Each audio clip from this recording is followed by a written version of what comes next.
It was Meghan Markle's biggest day so far. The American actress has become the first fiancée to join the royal family at Sandringham for Christmas, and marked the occasion by playfully sticking out her tongue in front of adoring crowds and performing a curtsy for the Queen. The Suits actress stepped out in a wide-collar camel wrap coat, made by Canadian luxury brand St. Taylor, which tapered in around the waist and flared out at the hem, for the St. Mary Magdalene Church Christmas service. Matching her camel coat with a chestnut brown felt hat, Meghan wore a pair of coordinating 630-pound Stuart Weitzman Teeling high-heeled suede boots. Meghan, 36, clutched onto her royal beau Prince Harry and proudly displayed the engagement ring that he designed before their engagement in November. Christmas Day at Sandringham is one of the big draws of the festive season, and some had queued since before dawn to catch a glimpse. Many royal fans were keen to see the Queen after she missed last year's service with a heavy cold, but numbers were no doubt swelled by the prospect of seeing Miss Markle,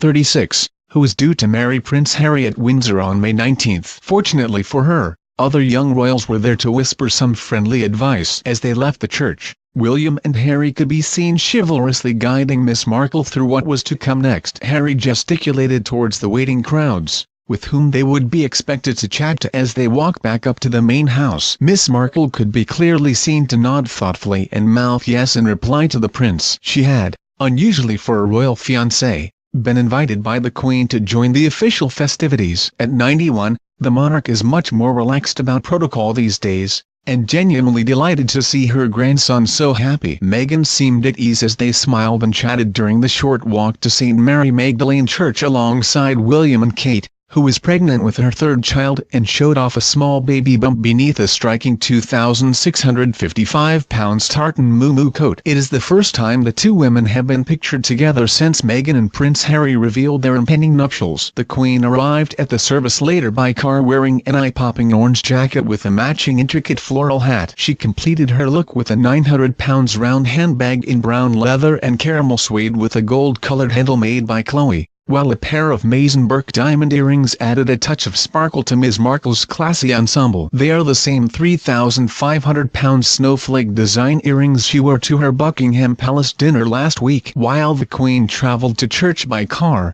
most royals walked the half-mile or so. As is tradition, they did not stop on their way into church. The service began with the national anthem and was followed by carols including O Little Town of Bethlehem, Hark the Herald Angels Sing, Angels from the Realms of Glory, and O Come All Ye Faithful. Afterwards the younger royals headed towards the crowds to collect flowers and gifts. As they made the return journey to Sandringham House after the service was over, Ms. Markle and Harry stopped to chat to some of the crowd who turned out to see them attend church. Among them was Judith Wallace, who is sitting in a wheelchair and is staying at the neighboring Park House Hotel on her first Christmas Day visit to Sandringham. She said Harry recognized her teddy bear called Maureen, which is a mascot for Armed Forces charity SSAFA, and her hat which bore the Gurkha Regiment emblem. Miss Wallace, from Chesterfield, who uses a wheelchair, was with a group from disabled charity Leonard Cheshire. She said, Harry's had his photo taken with Maureen before. It just seems so natural. Meghan was very, very lovely.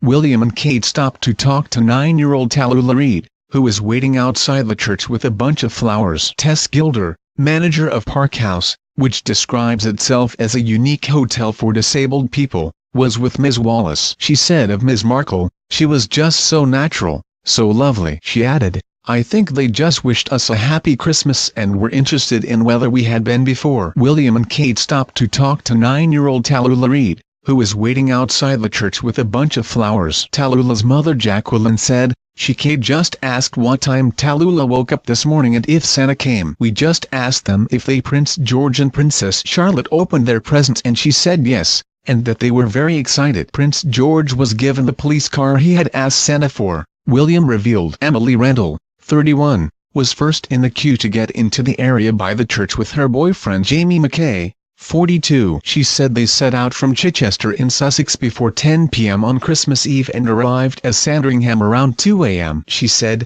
we thought it would be really busy. We looked online. We were the first ones here camping in the dark for 2 hours. She said they had missed the Queen when she visited Chichester, so decided to make the trip to Sandringham. Also among the crowd was an American couple who got engaged while they waited to catch a glimpse of the royals. They received personal congratulations from Harry and Miss Markle. Michael Metz, 20, from Wisconsin, had proposed to girlfriend Ashley MEGHAN, 20, live on television at about 9 a.m. as they queued to get close to the church. Harry and Miss Markle picked the couple out of the crowd and went to pass on their best wishes to the couple. Mr. Met said, "They were walking quite fast but they came over and said congratulations." Back at Sandringham House, the royal family traditionally indulge in turkey, reared as Sandringham, before settling down to watch TV, including the Queen's Christmas speech. The couple are pictured walking into St. Mary Magdalene Church, which is just a short walk from the royal household as Sandringham. This year, it is understood that Prince Harry and his fiancée will stay with Prince William and the Duchess of Cambridge Kate at Anmer Hall,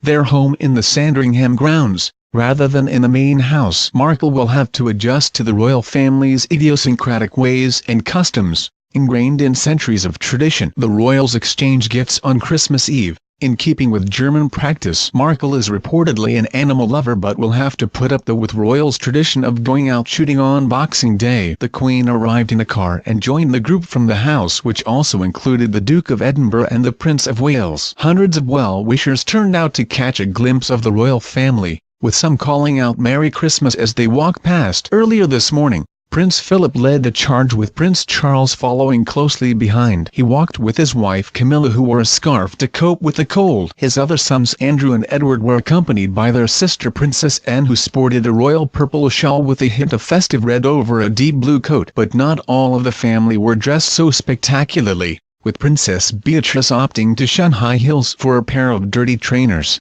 leaving her father the Duke of York looking distinctly unimpressed. The royal family appeared to be in markedly higher spirits this morning compared to last year, when the Queen was forced to miss the service while recovering from a heavy cold. She and the Duke of Edinburgh had delayed their trip to the private Sandringham estate by a day after they both became ill.